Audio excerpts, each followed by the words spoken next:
Joe, it was highly reported that Kansas head coach Lance Leipold, excuse me, I was about to call him Vance Leipold, but I've been watching way too much college baseball. But Lance Leipold was seeked out by a lot of people. He is staying at Kansas. A lot of money has been invested into that program. They are doing a lot better than people expected them to. Look, they've been very exciting under Leipold. Now you're going into a new year where you got Jalon Daniels returning. You have Devin Neal returning. You have a lot of guys that are returning on this team. Your thoughts on the Kansas Jayhawks?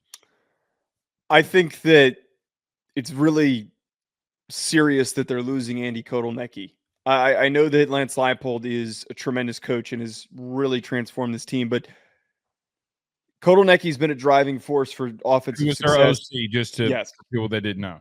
He went to Penn State, and he was highly sought after because of the rapid transformation that was created offensively for this team and the ability to use a group that doesn't necessarily have a lot of great athletes and a lot of, physically dominant offensive linemen. They had one kid who got drafted to Dominic Puny, but I don't know what to expect from them. If there's a team that I'm questioning what is going to happen because the identity of their success was their offense, it is going to be Kansas. And more importantly, you mentioned the quarterback room here. If Jalon Daniels goes down with an injury and he's really important for their success, Bean's not there anymore. Bean was a really good backup. He was one of the better backups in college football that he could take over and he could win a game like Oklahoma. I don't know what the rest of that room is like. I still really like Kansas, and I've got a pretty bullish projection for them, which I'll get to in a second. But I think that is a much bigger question mark than what could be produced by Kansas State and Avery Johnson because their identity is less offensively focused. I completely agree with you on this. Joe, that the success that they have is, can Jalon Daniels stay healthy? Right? Yeah. Because here's the truth now. We just got done talking about their bitter rival, Kansas State. Joe, they're built a lot alike when it comes to experience. Senior, all at wide receiver. By the way, their backups, Joe, senior. They are deep at that position. You go to offensive line, 4 of the 5 outside of left tackle, which could be a concern with them going to a true freshman, senior or above, redshirted included. I'm using the years that they've been there. You bring back Devin Neal. Oh, by the way, Daniel Henshaw, another senior. Joe, you're talking about borderline 17 seniors on this offense. So this team is highly experienced. And to your point, Joe, I'm going to give you here's my thought. I think that they're the team to watch in Kansas more than Kansas State is, because I think that they got more experience and they have – look, Lance ran the same offense the last 7 years. Kotelnicki is just – yeah, but who was his offensive coordinator for most of that run? Yeah, but whose offense was it? I don't – wait, I don't know if that's a – he was D3. Like the option pitch, all the stuff that we saw like against Texas. He's been with them at Whitewater since 2013. He was the OC at Whitewater. He was the OC at Buffalo, and then he was the OC at Kansas. So, and you don't that's think, a huge wait, but that's, come on, man. That's a huge thing to have to replace when you have a relationship. I'm not disagreeing, but you know what? I also know that their offense isn't going to change, and they have the personnel with the head coach that's there. I mean, if Jalon Daniels goes down, their season's going to go down with him, like 100%, like it has been happening. But this is what it all comes down to, and I don't think it's. I'm just surprised that you're willing to be bullish on Kansas. I'm all in. Chip's all in. Their offense is predicated on having a decisive, athletic quarterback. Okay, they have Jalon Daniels, yes, who's one of the best athletes at quarterback in college football. And there's a reason why early on in the season they were kicking ass, and then Bean took over, and he's just as good of an athlete, and they looked really freaking good. But yeah, they remember last year in the beginning of the season, the team that you were the most bullish on was Illinois, because Brett Bielema retweeted you. No, I was high on it because their defensive line. Their defensive line was really freaking good, but as it turns out, Jalen Daniels said, Walter's leaving ended up hurting them.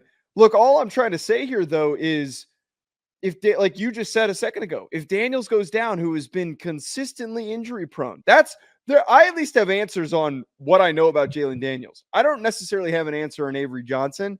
I just know that the kid can ball and that there's a lot of potential for him. I've seen Jalon Daniels start for the last 2 seasons.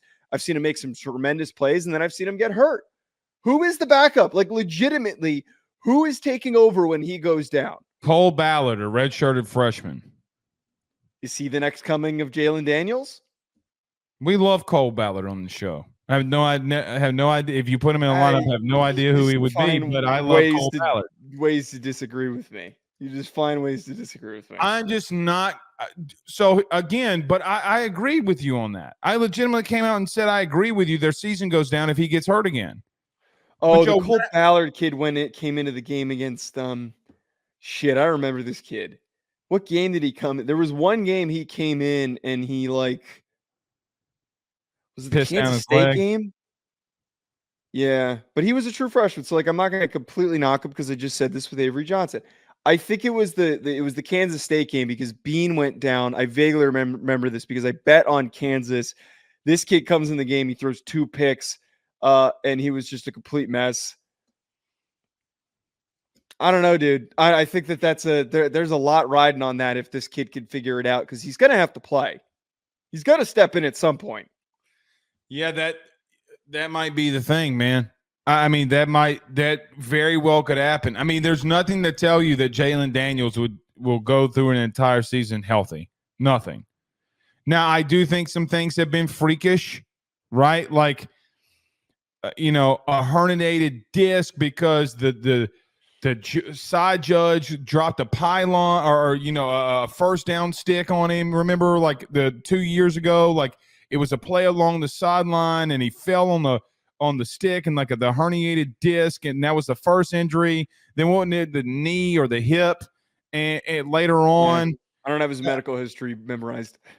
Well, I remember it because it was so freakishly weird, right? Like Derek Stingley was the only other person that I had seen that had fallen on a referee or a first down marker and like hurt their back, and I'm like, Jesus Christ! Like, get out the way, dude.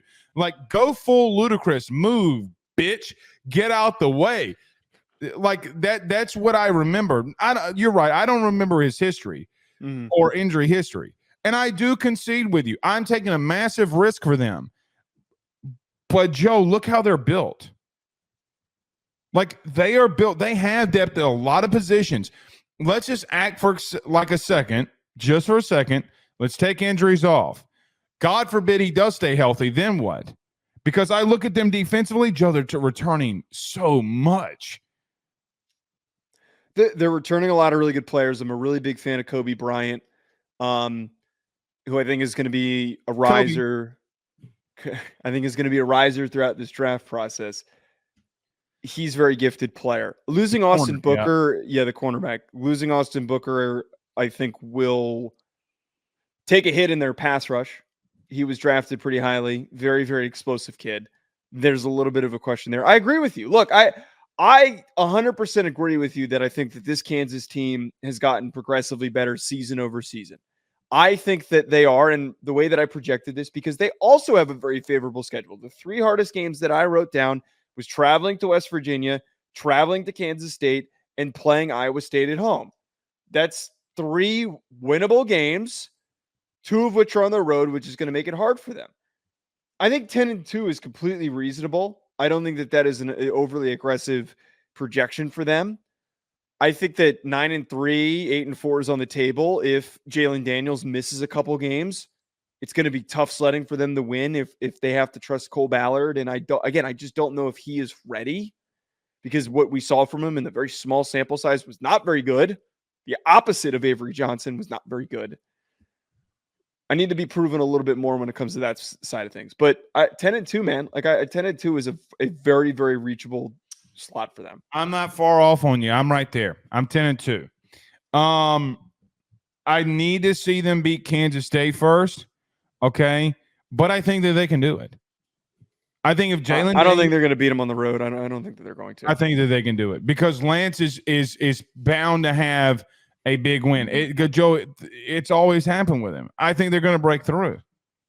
If everybody stays healthy, they're going to break through. Joe, let me ask you this question. If Jalon Daniels, like if I told you today and that you would know in December that Jalon Daniels play the entire year, would you be more bullish on them? We can't just throw that out though. Well, we also, it's fair, but going back to the Avery Johnson conversation, you can't just assume that he's going to be good in the pocket, and we can't assume that. Yeah, but I'm not assuming.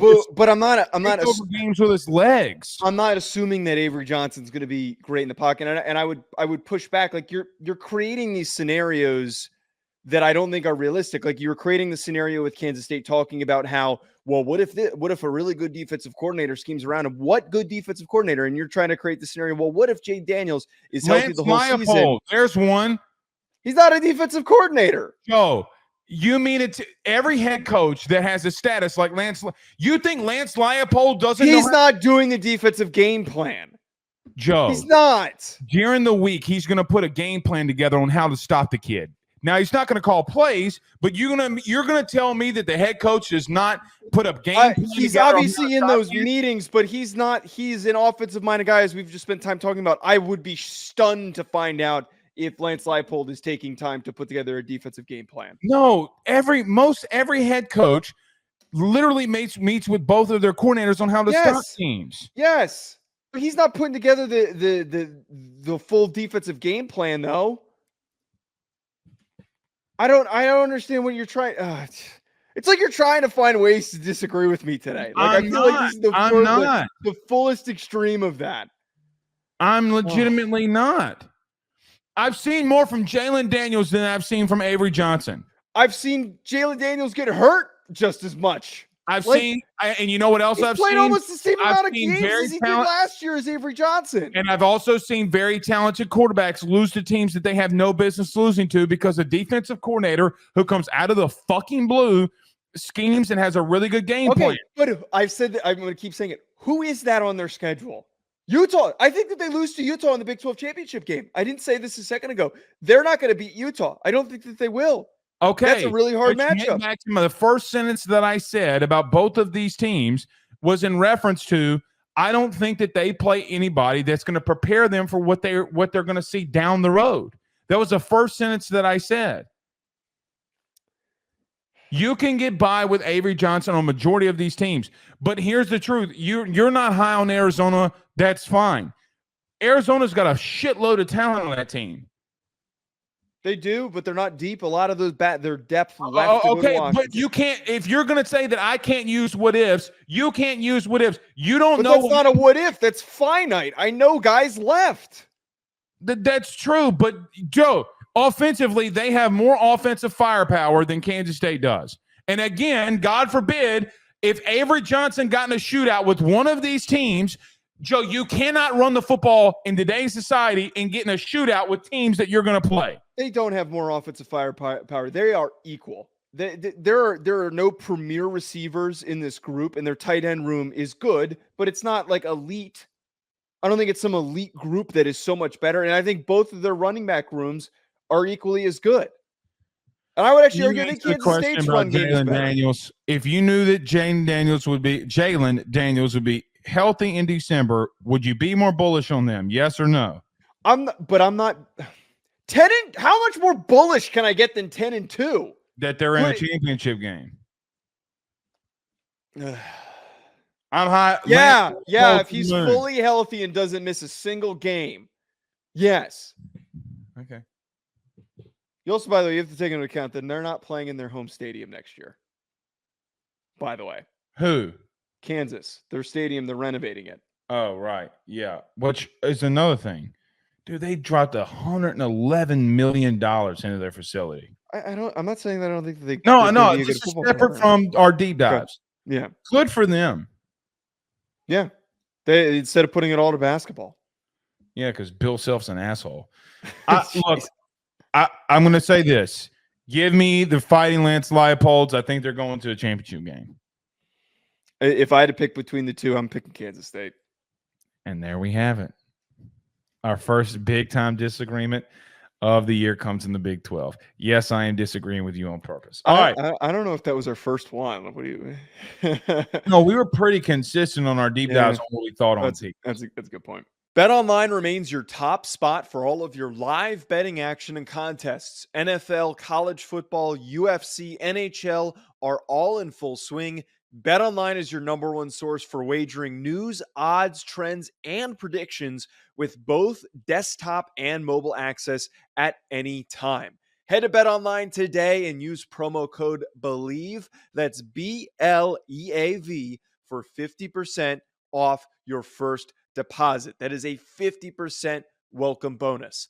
BetOnline, where the game starts.